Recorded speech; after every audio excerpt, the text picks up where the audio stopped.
Assalamualaikum warahmatullahi wabarakatuh. Halo pemirsa setia Sultan TV dimanapun Anda berada. Kembali lagi bersama saya Rodlo Rida, tentunya dalam dialog bincang hari ini. Pemirsa, Hari AIDS sedunia jatuh pada tanggal 1 Desember setiap tahunnya. Lewat peringatan internasional ini, WHO ingin memastikan bahwa setiap orang dimanapun memiliki hak atas layanan kesehatan yang berkualitas dalam memerangi HIV dan juga AIDS. Dengan mengangkat tema Take the Right Path, My Health, My Right, tentunya banyak harapan agar seluruh dunia turut serta memperjuangkan hak atas kesehatan dengan mengatasi kesenjangan yang menghambat kemajuan dan mengakhiri AIDS.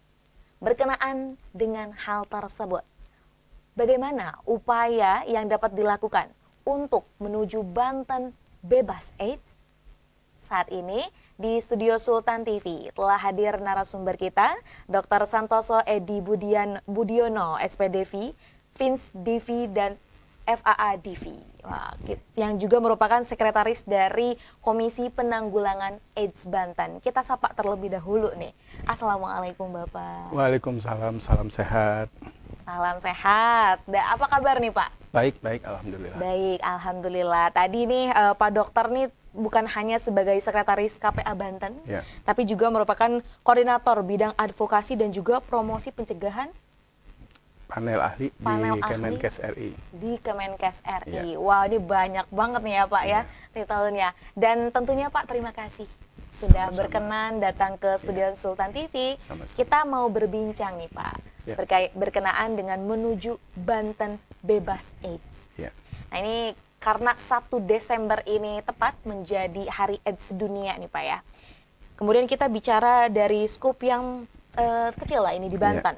Sejauh mana sih Pak sebenarnya tingkat kesadaran masyarakat di Banten mengenai HIV dan juga AIDS serta cara pencegahannya? Iya, jadi begini ya, sejarah AIDS tidak bisa lepas dari sejarah penyakit infeksi menular seksual. Kita tahu penyakit menular seksual itu sudah dari ratusan tahun yang lalu juga sudah ada.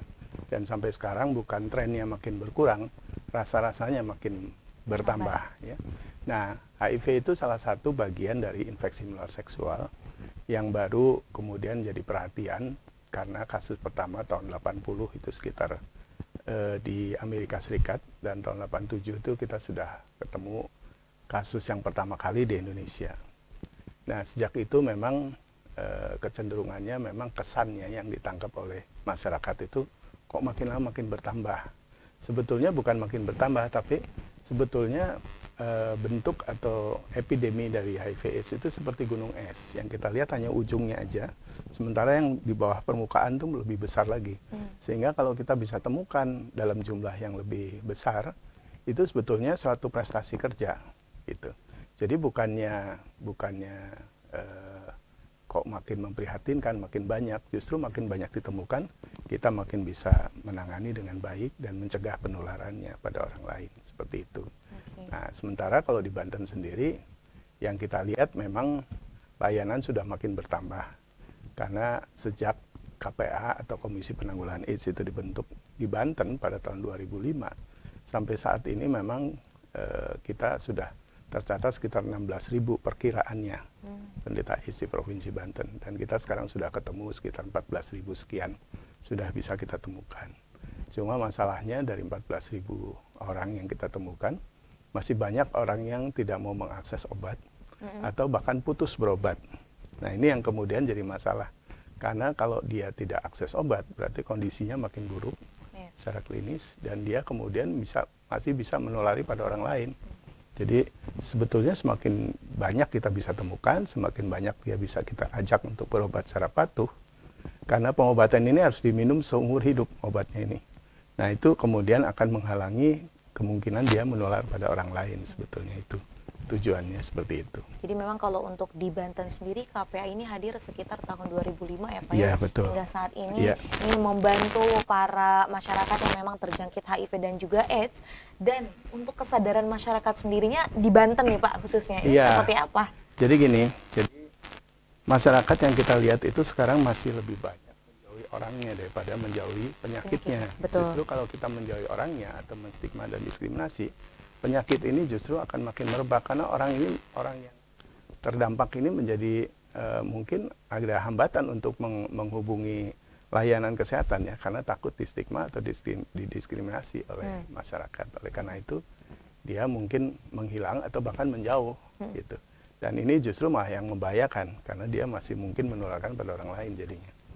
Begitu. Jadi bukan menjauhi penyakitnya, malah menjauhi orangnya ya, Iya, Pak betul, ya. Ini betul. adalah sebuah stigma yang memang ini masih dirasakan tentunya di Betul, masyarakat kita, dan betul. harusnya ini bisa dihilangkan ya, Pak ya. Masyarakat perlu diedukasi sebetulnya apa dan bagaimana HIV dan bagaimana cara penularannya.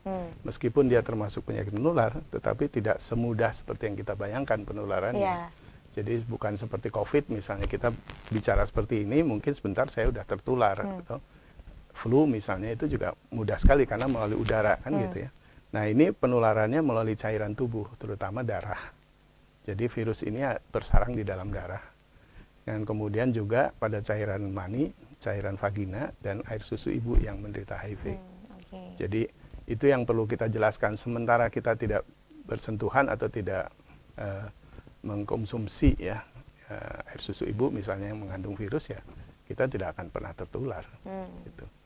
Nah ini memang kan kadang hoaxnya ya banyak nih di masyarakat. Betul. Yang akhirnya memang membuat masyarakat juga ketakutan. Padahal ada informasi-informasi penting yang ini juga perlu sekali untuk diketahui oleh masyarakat, khususnya yang ada di Banten berkenaan dengan HIV dan juga AIDS. Nah kemudian langkah konkret Pak yang memang diambil oleh pemerintah untuk menuju Banten bebas AIDS ini apa? Ya, jadi kalau kita bisa buat suatu pemisahan dua urusan yang penting, yaitu urusan di hulu dan urusan di hilir.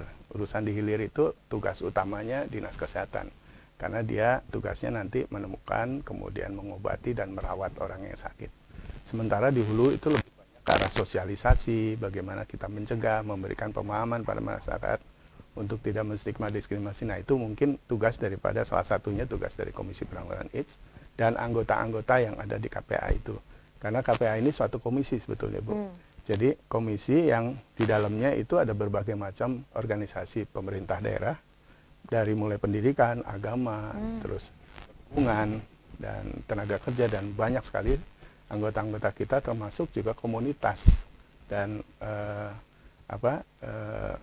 komunitas yang membantu kita juga, karena komunitas itu yang kemudian mengajak teman-temannya atau orang-orang yang dalam pergaulan sehari-harinya untuk mengecek kesehatannya dan akses pengobatan gitu. Oke, jadi memang Komisi Penanggulangan HIV dan AIDS ini berkenaan juga ya Pak dengan komisi-komisi lainnya? Bukan berkenaan dengan komisi-komisi lain, tapi gini, jadi HIV ini jelas nggak bisa diselesaikan oleh Dinas Kesehatan sendiri. Oleh karena itu kita butuh berpartisipasi dengan organisasi pemerintah daerah yang lain, termasuk juga organisasi masyarakat, organisasi agama, dan organisasi-organisasi sosial yang lain gitu, untuk ikut membantu. Gitu. Lalu bagaimana Pak untuk akses masyarakat nih terhadap layanan kesehatan yang berkenaan dengan HIV dan juga AIDS? Karena kan kebingungan juga nih. Betul. Jadi pada saat awal ya, saat awal tahun 2000 itu, pada saat kita menjadi provinsi, pada saat itu belum ada satupun kasus di Banten ini, ya, karena kita dulu masih terpisah jauh dengan pusat pemerintahan kita di Jawa Barat, di Bandung gitu.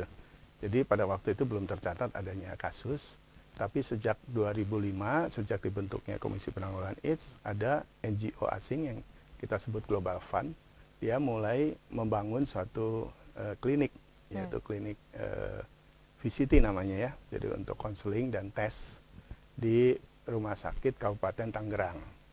Nah, pada waktu itu sudah mulai ditemukan sejak aktifnya satu klinik ya, karena dengan klinik itu dibangun, ada laboratoriumnya, ada tenaganya yang kemudian dilatih, ada orang farmasinya, ada perawatnya dilatih semua.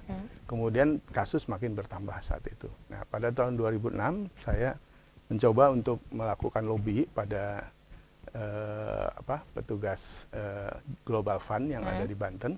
Saya bilang kalau ingin mengatasi HIV itu sebaiknya kita buat dua layanan, di timur di Kabupaten Tangerang dan di Barat di Kabupaten Serang. Jadi pada waktu itu kita juga membuat klinik yang sama di Rumah Sakit Derajat di Serang.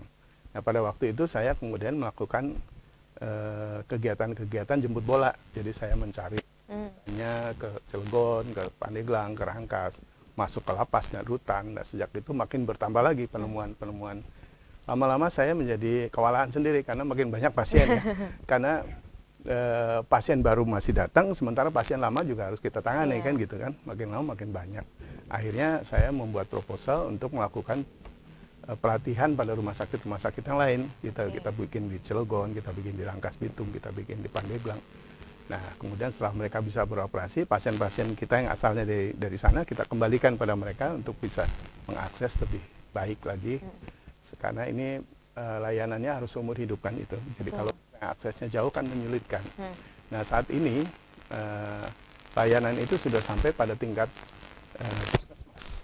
Mungkin sudah sekitar 80% puskesmas di Provinsi Banten ini yang sudah bisa melayani baik tes maupun pengobatannya. Dan itu terus dipantau ya Pak? Ya, terus bertambah terus. Dan ini kita dorong Dinas Kesehatan untuk terus meningkatkan kemampuan dari puskesmas ini supaya ini memudahkan layanan pada masyarakat. Karena kalau kita bicara HIV, semua kabupaten kota sudah ada kasus. Tertinggi di kabupaten kota mana nih Pak? Sekitar Tangerang Raya. Karena Tangerang Raya itu sebagai penyokong dari ibu kota Jakarta atau Jakarta, dan Jakarta selain Jawa Barat juga masuk 5 besar. Dan kita saat ini posisinya di 8 besar nasional, Mbak. Kasusnya HIV. Di 8 besar. Untuk Provinsi Banten, Pak? Iya, betul. Oke. Jadi selain tadi pelatihan, Pak, ini apa saja langkah yang memang ataupun program lah yang dimiliki oleh KPA ini untuk menyosialisasikan ataupun membantu menuntaskan mengatasi HIV dan juga AIDS di Banten? Jadi KPA itu sebetulnya suatu sekretariat aja. Saya dibantu oleh 7 orang staf di kantor, dan tugas kita adalah mendorong UPD-UPD untuk meningkatkan kegiatan atau program-program kerjanya yang sejalan dengan tujuan kita bersama. Samping juga membina komunitas yang sudah ada supaya mereka bisa lebih bergiat dan sebagainya. Samping juga membangun kerjasama pentahelix. Jadi antara pemerintah, populasi, kemudian juga mungkin kaum intelektual dari kampus, mungkin media massa, kaum pebisnis untuk bisa membantu apapun yang bisa mereka bantu gitu. Jadi kayak misalnya pebisnis itu kita harapkan adanya CSR ya, yang untuk membantu mereka yang kekurangan atau ketidakberdayaan dalam transportasi gitu ya, mungkin melakukan sosialisasi dan sebagainya, sehingga memang HIV ini baru bisa berhasil kalau semuanya itu bekerja sama, semuanya bergerak. Kita tentunya masih ingat pandemi COVID, pada waktu itu kita berhasil ya mengatasi pandemi COVID karena semuanya bekerja sama. Betul. Nah itu yang kita harapkan juga terjadi pada HIV. Seperti itu. Dan ini Banten bisa dilakukan untuk kita menanggulangi adanya HIV dan AIDS harus bersama-sama ya, iya, Pak? Iya, makanya kenapa moto Hari AIDS tahun ini yang judulnya Take the Right Path, atau dalam bahasa Indonesianya itu mengambil jalan hak semua, hak sesama, sehat, hak sesama pada semua, untuk semua kita bisa gitu. Jadi artinya kalau kita hak ini bisa kita hak setara untuk semua gitu ya. Kalau kita bisa mensetarakan ini dan kita bekerja sama, makanya ini akan ada hasil gitu. Seperti itu. Baik, karena ini makin seru nih obrolan hari ini. Kita akan break sejenak Bapak. Ya. Dan kita akan kembali sesaat lagi pemirsa. Maka dari itu jangan kemana-mana, tetap bersama kami di Bincang Hari Ini.